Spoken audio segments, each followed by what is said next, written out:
سەرەتای مانگی ئازاری ڕابردوو هەشت لیژنەی پەرلەمانی کوردستان کە جێگری سەرۆکی پەرلەمانی کوردستان سەرۆکایەتی دەکرد بەمەبەستی ئاگاداربوونی زیاتر و بە دوواداچوونی ناوچە کۆنتڕۆڵکراوەکانی دەوروبەری شنگال و زوماریان بەسەر کردەوە. بەڵام تا ئێستا لەلایەن لیژنەکانەوە هیچ راپۆرتێک ئامادە نەکراوە بۆی بخرێتە بەرنامەی کاری پەرلەمانەوە.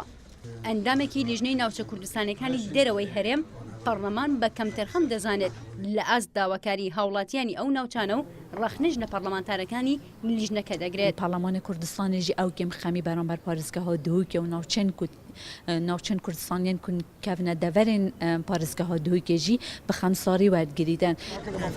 هەر یەک لە لیژنەکانی کۆمەڵی مەدەنی و مافی مرۆڤ و تەندروستی و داکۆکیکردن لە مافەکانی ژنان و لیژنەی یاسایی و ناوچەکانی دەرەوە ئیدارەی هەرێم و لیژنەی ناوخۆ و ئاسایش و لیژنەی پێشمەرگە لە پەرلەمانی کوردستان ماوەی 2 مانگە کۆنەبوونەتەوە بۆ ئەوەی پێشنیار و ڕاستپاردەکانیان لەسەر ڕەوشی ئەو ناوچانە لە راپۆرتێکدا ئامادە بکەن. سەرۆکی لیژنەی کاروباری کۆمەڵی مەدەنیش لە پەرلەمان هۆکاری ئامادەنەکردنی راپۆرتەکە دەخاتە ئەستۆی سەرۆکی لیژنەکە.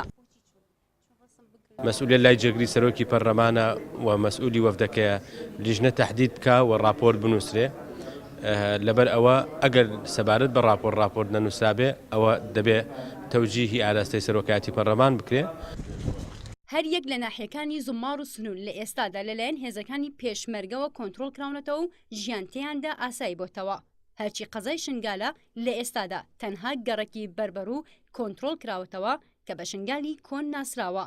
کۆنتڕۆڵکردنەوەشی لە ڕووی سیاسیەوە بە خاڵێکی ستراتیژی دادەنرێت. سەرۆکی لیژنەی ناوخۆ و ئاسایش لە پەرلەمان ئەندامانی ڕاستپێدراو بۆ نووسینی راپۆرتەکە بە کەمتەرخەم ناو دەبات. تا ئێستا لیژنەکە کۆنە بۆتەوە بۆ نووسینی راپۆرتەکە گرفتەکە دەنا هیچ خەلەلێکی کەنیە ینی ئەگەر ئەندامانی ڕاستپێدراو موعیدی کۆبوونەوەیەک دیاری بکەن من لە لای خۆمەوە هەموو ئەو سەرنج و تێبینانەی کە هەم بووە ئەو پێشنیارانەی کە هەم بووە بە مسودەیەک لای خۆم ئامادەم کردووە بۆ ئەوەی کە راپۆرتە هاوبەشەکە بنووسین. سەردانیکردنی لیژنەکانی پەرلەمان بۆ ناوچەکانی ژێر کۆنتڕۆڵی پێشمەرگە لەلایەن بەشێکی زۆری پەرلەمانتاران بە گرنگ دادەنرێت.